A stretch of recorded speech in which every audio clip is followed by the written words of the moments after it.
என்னுடைய கருத்தை நான் சொல்லிட்டேன். பாக்குறதுக்கு என்ன இருக்கு? வக்கர புத்தினா நிச்சயம் வக்கர புத்தி. அதில் எந்த மாற்று கருத்தும் கிடையாது. திமுகவோட திட்டமிட்ட சதி வேலைதான் சார். திமுக ஒட்டுமொத்தமா திமுக சொல்றவங்க நான் பைத்தியக்காரன். அதிகாரத்துல கையில வைத்திருக்கிற ஒரு கிரிமினல் செய்த வேலை வக்கர புத்தி தான். 41 உயிர்கள் போயிருக்கு.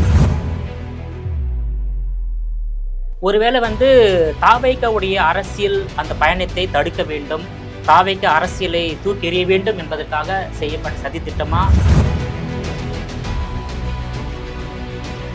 ஆனா இன்னைக்கு இந்த கெட்டு போச்சு, ஆட்சி கெட்டு போச்சு, அதிகாரம் கெட்டு போச்சு, எம்எல்ஏ ஊழல் பண்றான், எம்பி ஊழல் பண்றான்னா அவர்களை குறை சொல்ல மாட்டேன். அவர்களை தேர்ந்தெடுத்த வாக்காளரை.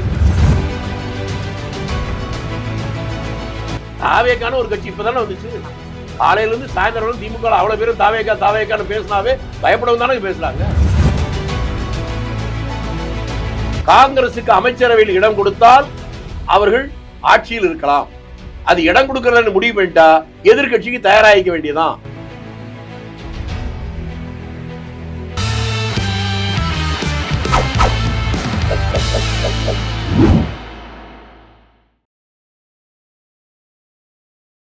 ஜெம் டிவி நேயர்கள் அனைவருக்கும் வணக்கம். காங்கிரஸ் கட்சியின் மூத்த தலைவர் திருச்சி வேலுசாமி அவர்கள் நம்மோடு இணைந்துள்ளார். அவரிடம் பல்வேறு கேள்விகளை கேட்கலாம்.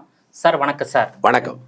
சார், இப்போ நடிகர் விஜய் கரூர்ல பிரச்சாரம் மேற்கொண்ட போது 41 பேர் மரணம். அந்த மரணத்துக்கு திமுக வக்கார புத்தி தான் காரணம் என்ற கருத்தை நீங்க தெரிவிச்சிருந்தீங்க. அந்த கருத்துக்கு திமுகவிடமிருந்து பல்வேறு எதிர்ப்புகள் வந்தது.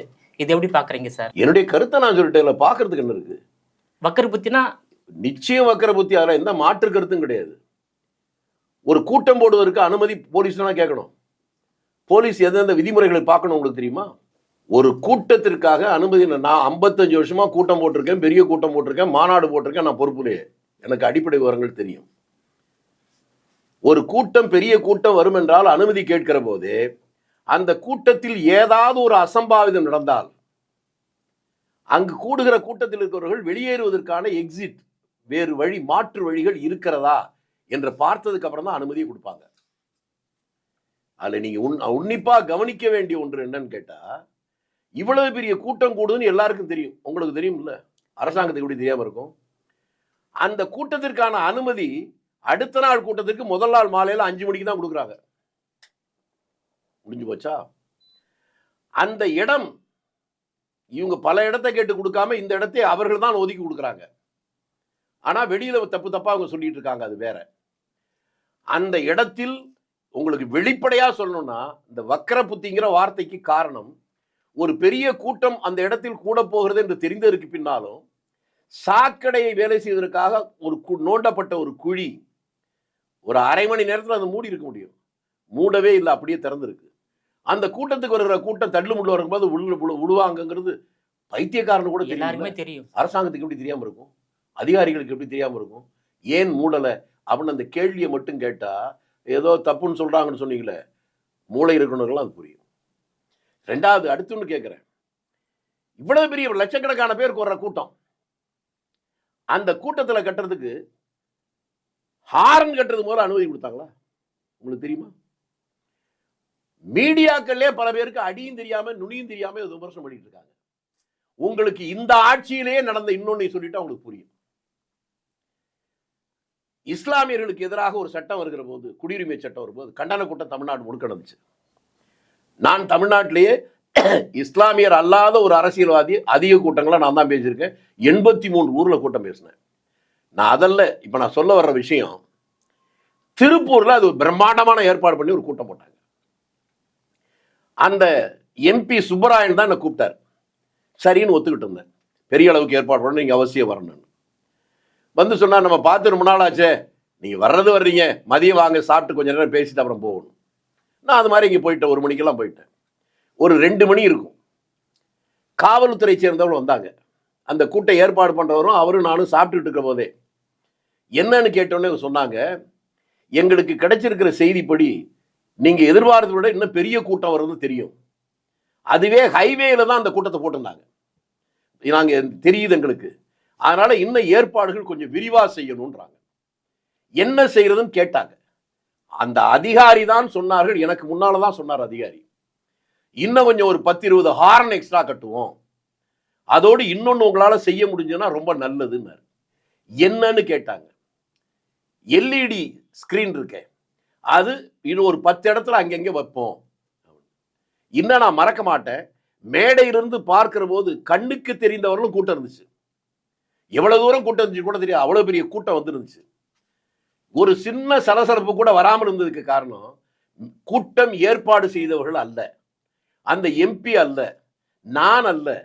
அது அமைதியாக நடக்குவதற்கு காவல்துறை அதிகாரிகள் சொன்ன அந்த செய்தி, அவருடைய அறிவுரை தான் காரணமா இருந்துச்சு. அதே காவல்துறை தானே கம்யூனிஸ்ட்ல இது இருக்கு, கரூர்ல இருக்கு. உங்களுக்கு தெரிகிற போது எனக்கு தெரிகிற போது அவங்களுக்கு தெரியாதா? இவ்வளவு பெரிய கூட்டம் வருகிற போது முதல்ல பார்க்க வேண்டிய அரிச்சுவடி மாற்று வழி இருக்கான்னா அதையும் பார்க்கல, ஒரு முட்டுச்சந்தில போட்டாங்க. இது ஒரு முதல் தவறு. அவ்வளவு பெரிய கூட்டத்துல ஹார்னே நீங்க கட்ட விடலைன்னா அதை கேட்கறதுக்காக முடி அடிச்சு வரத்தானே செய்வாங்க. இது 2வது தவறு. 3வது பார்க்கறதுக்கு தான் வந்தாங்க வாதத்துக்கு நான் ஒத்துக்கிறேன்.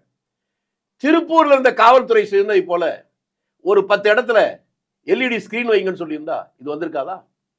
இது பாமரனுக்கு தெரியாம இருக்கலாம், பப்ளிக்கு தெரியாம இருக்கலாம், பெரிய பெரிய மேதையா இருந்தாலும் உங்களுக்கு தெரியாம இருக்கலாம். ஒரு கூட்டத்தை எப்படி கட்டுப்படுத்துவது என்பதற்கு காவல்துறைக்கு தருகின்ற அறிவுரையே ஐபிஎஸ் ஆபீசருக்கு தெரியாம இருக்கவே முடியாது. அப்படி இருந்தும் அந்த ஹார்ன் கட்ட அனுமதிக்கல, எல்இடி ஸ்கிரீன் வைக்கல. அதனால் ஒரு செயற்கையாக ஒரு பிரச்சனை உருவாச்சு என்று நான் சொன்னா நீங்க மறுப்பீங்களா? மறுக்க மாட்டேன் சார். அதைத்தான் நான் வக்கர புத்தின்னு சொன்னேன். இப்ப முடிஞ்சு போச்சா? இது திமுகவோட திட்டமிட்ட சதி வேலை தான் சார். திமுக ஒட்டுமொத்தமா திமுக சொல்றவங்க நான் பைத்தியக்காரன். அதில் இருக்கக்கூடிய யாரோ ஒரு கிரிமினல் அதிகாரத்தில் கையில வைத்திருக்கிற ஒரு கிரிமினல் செய்த வேலை. அவனுடைய வக்கர புத்தி தான் 41 உயிர்கள் போயிருக்கு.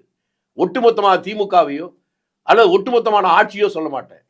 அந்த அதிகாரத்தில் கையில் வைத்திருக்கக்கூடிய ஒரு மனிதனுடைய அந்த வக்கர புத்தி இவ்வளவு பெரிய நடந்தது. காவல்துறைக்கு பொறுப்பு வைக்கக்கூடியது முதலமைச்சர் மு க ஸ்டாலின். அந்த மாவட்டத்துக்கு செயலராக இருப்பது செந்தில் பாலாஜி. காவல்துறை செந்தில் பாலாஜி முதல்வர் அப்படின்னு எடுத்துக்கலாமா? எப்படி வேணாலும் நீங்க எடுத்துங்க. நான் என்ன காரணம்னு சொல்லிட்டேங்க. அதுக்கு என்ன நீங்க சொல்லுங்க. எல்லாமே நான் தான் சொல்லணுமா? உங்களுக்கு பொறுப்பு இல்லையா? இந்த தமிழ்நாட்டினுடைய வரலாற்றிலே இருக்காத ஒரு கருப்பு தினம் அது. எந்த கட்சியா வேணா இருங்க, யாரா வேணாலும் இருங்க, எல்லா கட்சியும் கடந்து நீங்களும் நானும் மனிதனா இருக்கிறதான முதல்ல முக்கியம். 41 உயிர் துள்ள துடிக்க கொலை நடந்திருக்க, அதை பார்த்து வருத்தப்படாத வேதனைப்படாத எவனும் மனிதனாக இருக்க முடியாது. அதனால இதுல போய் அரசியல் பார்க்கிற புத்தி எனக்கு இல்லை. ஆனால் இயற்கையாக ஒரு சம்பவம் நடந்து செய்தாலே அதற்கே வருத்தப்படுவோம். துரதிருஷ்டவசமாக வக்கர புத்தி தான் இப்படிப்படு. இது இயற்கையாக நடந்த மரணம் அல்ல, படுகொலை என்றே நான் சொல்லுவேன். இதற்கு காரணமாக யார் இருந்தாலும் அவர்களை தமிழ்நாட்டு மக்கள் மன்னிக்க கூடாது, மன்னிக்க மாட்டாங்க, மன்னிக்கவும் கூடாது, மன்னிக்கவும் மாட்டார்கள். இதற்கு எதிராக யாராவது கருத்து சொன்னானா அது தூக்கி போடுற எலும்பு துண்டுகளாக குறைக்கிறவர்கள் சொல்லலாம். ஒருவேளை தாவேக்காவுடைய அரசியல் அந்த பயணத்தை தடுக்க வேண்டும், தாவேக்கா அரசியலை தூக்கி எறிய வேண்டும் என்பதற்காக செய்யப்பட்ட சதி திட்டமா அப்படின்னு எடுத்துக்கலாமா? ஏன்னா தாவேக்கா அதுக்காக தானங்க அது செய்யறது. அந்த பயணத்தை தடை செய்யணும்னு சொல்றதுதான். இதுக்கு நீங்க அதிகாரிகளை சுதந்திரமாக செயல்பட விட்டிருந்தாலே இந்த தவறு நடந்திருக்காது. ஏன்னா பெரிய பெரிய சம்பவம் நடந்திருக்கு. எப்படி வந்தாலும் எங்கேயாவது ஒரு சில இடங்கள் தப்பு நடந்து சில உயிர்கள் போகும் என்பதை நான் மறுக்கிறேன். ஆனால் இங்கே நடந்தது இயற்கையாக இல்லை, இந்தியாவிலேயே இது செயற்கையாக. ஒரு கூட்டத்துல 41 பேர் பலி என்பது முதல் தமிழ்நாட்டில் நடந்தது. ரொம்பவும் வருத்தமானது, வேதனை. அதான் கருப்பு தினம் நான் சொல்றேன். கருப்பு தினம். இன்னும் சொல்ல போனா இன்னைக்கு என்னுடைய சொந்த ஊர் இருக்கிறது அந்த கரூர் மாவட்டம் தான். அதனால கூடுதல் வேதனை எனக்கு இருக்கு. இல்லை, அந்த பகுதி மக்களும் அரசாங்கத்தான் குற்றம் சொல்றாங்க, பிளஸ் காவல்துறையை குற்றம் சாட்டுறாங்க. அது நீங்க சொல்ல மக்களே டிவியில் பேட்டி கொடுத்துருக்காங்க, நான் பார்த்துருக்கோம். இப்போ கூட பார்த்தா 1 மாதம் கழிச்சு தான் விஜயை அந்த பாதிக்கப்பட்ட மக்களை மாமல்லபுரம் வர வச்சு உதவியெல்லாம் செய்திருக்காரு. இது எப்படி பார்க்குறீங்க சார்? என் வாயில சொல்லணும்னு நினைக்கிறீங்க? உங்களுக்கே தெரியும், விஜய் அந்த மக்களை பார்ப்பதற்காக அனுமதி கேட்டு காவல்துறை நாடினாரா? ஆமா, டிஜிபி அலுவலகத்தில் மனு கொடுத்தாரு. அவங்க பதில் சொல்லலை. கோர்ட்டுக்கு அவங்க வக்கீல்கள் போனாங்க. கோர்ட் ஒரு டைரக்ஷன் கொடுத்துட்டு டிஜிபிக்கு ஏற்பாடு பண்ணுங்கன்னு. டிஜிபி அந்த வக்கீல்கள் போய் பார்த்தாங்க. நீங்க போய் எஸ்பியை பாருங்கன்னாங்க. பந்தா அடிச்சு போலீஸ். அது அவர்கள் செய்தல, பின்னால யாரோ இருந்து அப்படி பண்ண வச்சிருக்காங்க. காவல்துறைக்கு எந்த இதுவும் கொடுக்கல. மு க ஸ்டாலின் தான். ஆமா, அது பொறுப்பு அவர் தான், அவர்தான் பதில் சொல்லணும். அதுல மாற்று கருத்தே இல்லை. நீங்க கரெக்டா சொல்றீங்க. எனக்கு வேலையே இல்லை. தவறு அவருக்கு தெரிந்து நடந்ததா தெரியாமல் நடந்ததா அது வேற.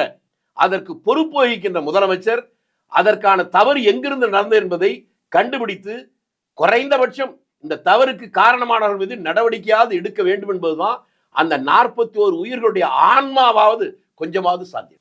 தவறுக்கு காரணமாகவே முதலமைச்சராக இருந்தா எப்படி நடவடிக்கை எடுக்க முடியும்? நீதிமன்றம் தான் நடவடிக்கை எடுக்க முடியும். அப்படியா? எனக்கு இப்பதாங்க நீங்க சொன்னதுக்கு அப்புறம் முடியுது. அவரே தான் காரணமா? இப்ப காவல்துறை அவர் தான் பொறுப்பு வைக்கிறாரு. காவல்துறை மனசு வச்சுதான் அந்த கூட்டத்தை எனக்கு கொஞ்சம் அந்த கிளாரிட்டி தான் தெரியாம சொன்னதுக்கு அப்புறம் தான் புரியுது. அவரே காரணம். நீங்க சொல்லிட்டீங்க. இப்ப இது காரணம்னா அப்போ தாவேகாவை ஒழிக்க வேண்டும் என்ற நோக்கத்தோடு திமுக அவருடைய பயணத்தை தடை செய்வது மட்டும்தான் அவருடைய நோக்கம். தடை செய்ய நினைப்பது, அவர்களை பலவீனப்படுத்த நினைப்பது அரசியல்ல சகஜம்தான். ஆனால் அதற்காக இப்படிப்பட்ட விபரீதமான இந்த யுக்திகளை கையாள்வது வேதனைக்குரியது, வருத்தத்திற்குரியது. அது யாராக இருந்தாலும் நம்மால் ஏற்றுக்கொள்ள முடியாது. சோ விஜயுடைய அரசு எதிர்காலம் எப்படி இருக்கு? இதுக்கு மேல சார் உங்களுடைய கருத்து சார், ஒரு மூத்த தலைவரா? சார் நான் ஒண்ணு சொல்றேன் சார், நான் இதெல்லாம் புதுசு இல்லை. நான் ஒண்ணு சின்ன பையங்க மாதிரி அரசியல் இருக்க ரெக்ரூட் மாதிரி காலத்து அரசியல்வாதி உங்களுக்கு எல்லாமே சார். நான் சொல்றேன், அரசியலில் இவன் தான் பெரியவே, இவன் சாதாரண ஆளு, இவன் சின்ன ஒன்றும் சாதிக்க முடியாது, இவன் பெரிய ஆளு சாதிக்க முடியும், அதெல்லாம் ஒன்றும் கிடையாது. இவர் பெரிய தியாகி, நேர்மையானவன், ஜெயிப்பானா இல்லை.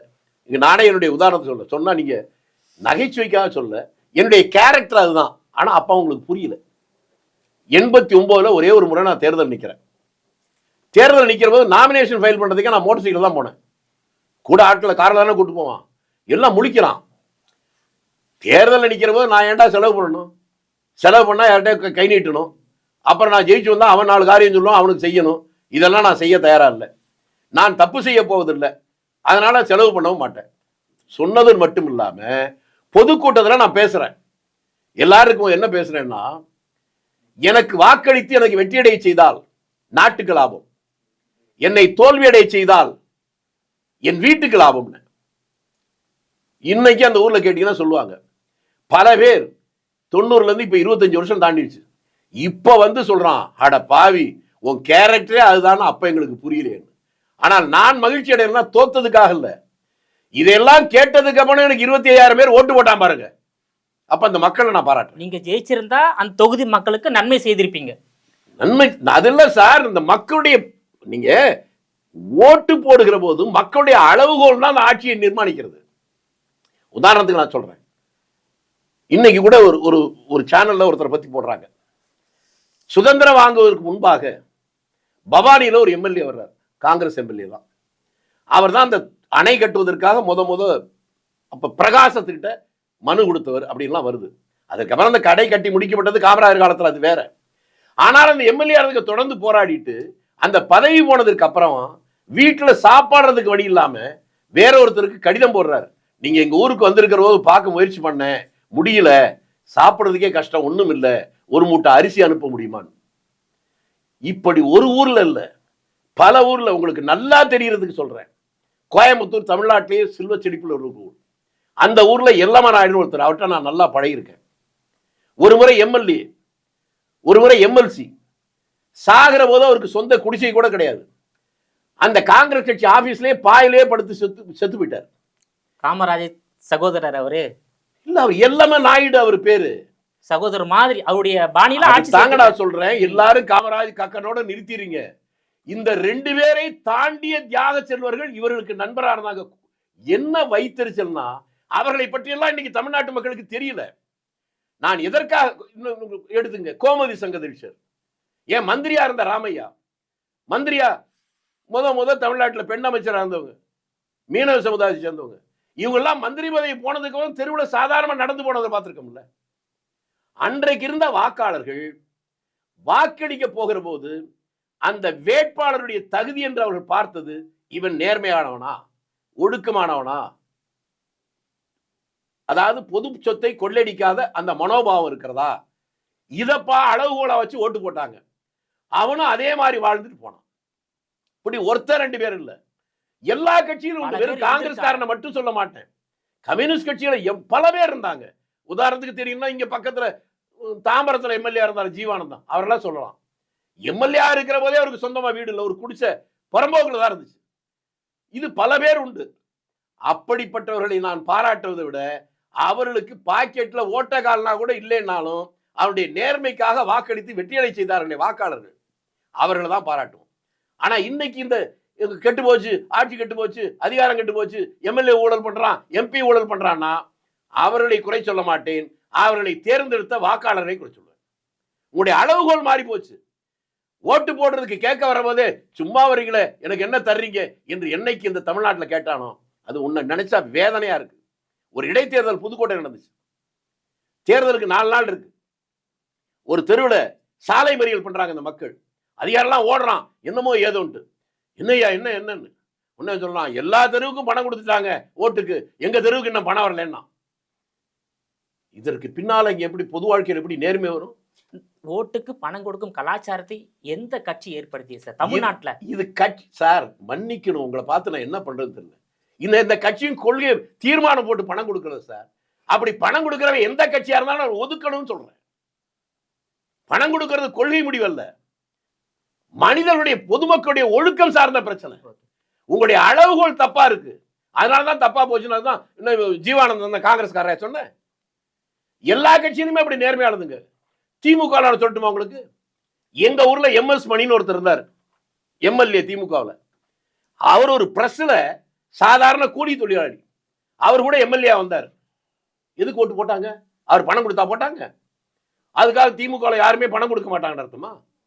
பணம் கொடுக்கறானா எந்த கட்சி சார்பல்ல, அதை கடந்து யார் பணம் கொடுத்தாலும் அவனை முதல்ல ஒதுக்கு. நான் நல்ல வேளை ஞாபகப்படுத்துறீங்க. இதுக்கு ஒரு சரியான உதாரணம். நான் தேர்தல் நிற்கிற போது மறக்கவே மாட்டேன், உறையூர் கடத்தெரு. அதுல ஒரு ஆட்டோ மேல ஏறின்னு பேசுறேன். பணம் எவன் கொடுக்கறானா அவன் யாரா இருந்தாலும் ஓட்டு போடுறதுன்னு முடிவெடுங்க, அரசியல் உருப்படும் அப்படின்னு சொல்லிட்டு பார்க்கிற போது ஒரு ஓரத்துல பிளாட்பாரத்துல ஒரு வயசான கிழவி ஒரு வாழைப்பழம் வித்துக்கிட்டு இருந்துச்சு. நான் சொன்னீங்க பாருங்க, வயசான ஒரு அம்மா தட்டுல வாழைப்பழம் விற்குது. முதலீடு ஒரு 500 ரூபா தான் இருக்கும். வீட்டுக்கு போற போது என்ன லாபம்னு பாக்குதா இல்லையா? 500 ரூபா முதலீடு போட்டு வியாபாரம் பண்ற வாழைப்பழ வியாபாரம் பண்றவங்க மாலையில லாபம் பார்க்கிற போது 1 கோடி 1.5 கோடி 2 கோடி செலவு பண்ணி ஒருத்தர் எம்எல்ஏ வந்தா அவன் ஊழல் செய்யக்கூடாது எப்படா நீ எதிர்பார்க்கிற? பணம் செலவு செய்கிறவன் அதை வணிகமாக பார்ப்பான், பணம் செல்லாமல் இருக்கிறவன் தான் அதை வேள்வியாக பார்ப்பான். அதை நாட்டு மக்கள் புரிந்து கொண்டாலே எல்லா கட்சியிலும் நேர்மையாளர்களை தான் தேர்தலில் நிறுத்துவாங்க. மக்கள் அப்படி ஒரு நிலைமை வரும். பணம் வாங்கக்கூடாது. அதனால மக்கள் மத்தியில் அந்த மாற்றம் வந்தால் மட்டும்தான் சமூகம் சரிப்படுத்த முடியும். இது கட்சி சார்ந்த பிரச்சனை அல்ல. இன்னொரு விஷயம் இப்போ தாவேகாவை கண்டு திமுக பயப்படுகிறது சார். ஏங்க நீங்க தமிழ்நாட்டில் தான் இருக்கீங்க. தாவேகான ஒரு கட்சி இப்பதானே வந்துச்சு.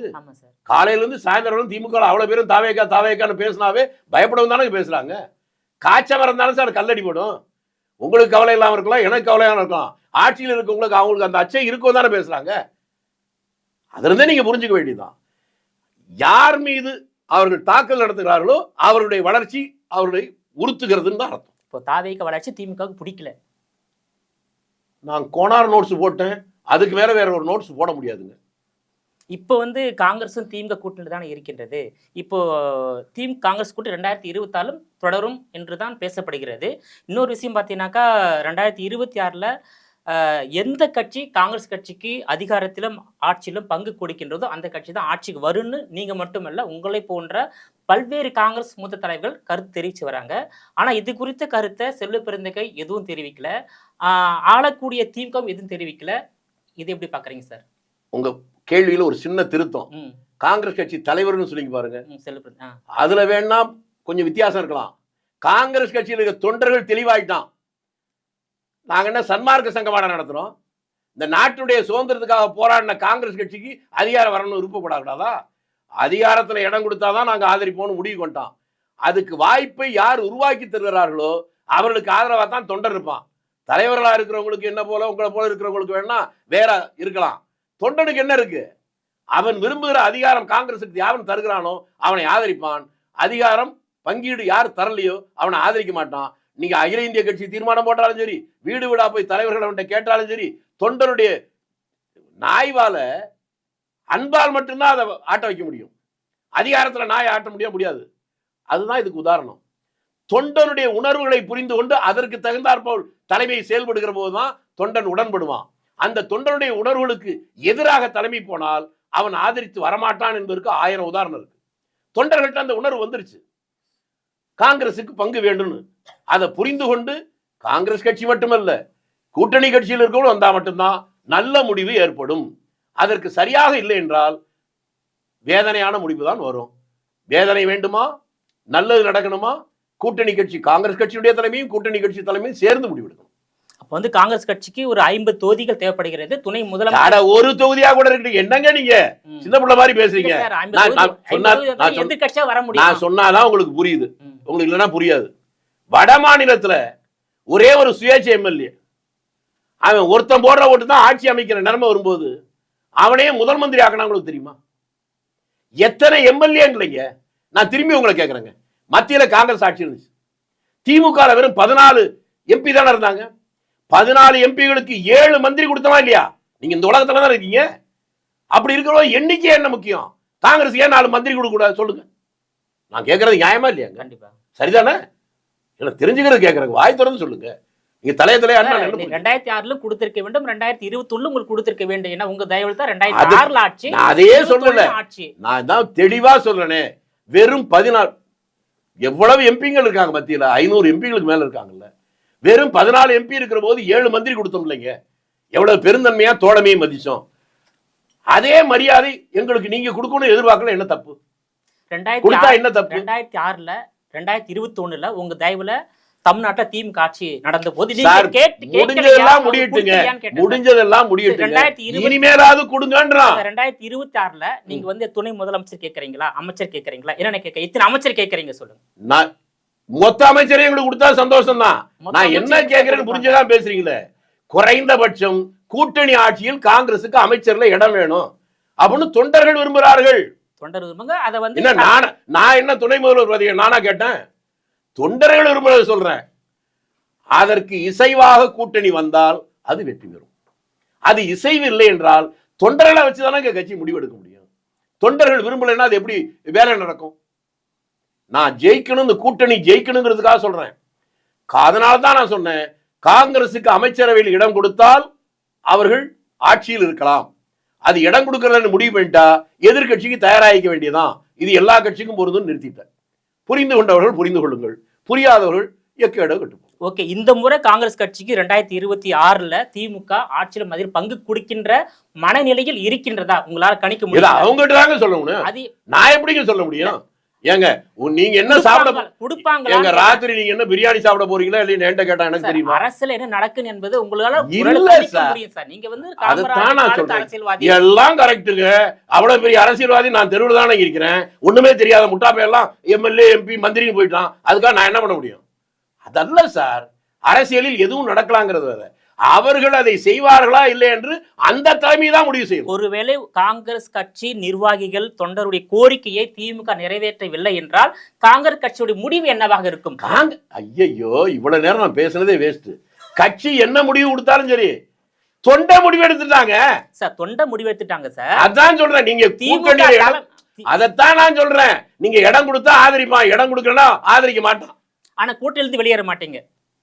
ஐயோ, நீங்க எந்த உலகத்துல இருக்கீங்க சார்? அதாவது தொண்டனை யாரும் கட்டுப்படுத்த முடியாதுங்க சார். அதாவது காங்கிரஸ் சார் கூட்டணியில இருந்தாலும் சரி இல்லாட்டியும் சரி சார், தொண்டனுடைய விருப்பத்துக்கு விரோதமா கட்சி தலைமை போனா எப்படி ஆதரிப்பான் சொல்லுங்க? தொண்டனுடைய விருப்பத்தை வந்து திமுக நிறைவேற்றினால் திமுக வெற்றி பெறும். அதான் திமுகவா அதிமுகவா பாஜக ஒன்றை தவிர காங்கிரஸ் பாஜக மட்டும் எந்த காலத்தையும் ஏத்துக்காது.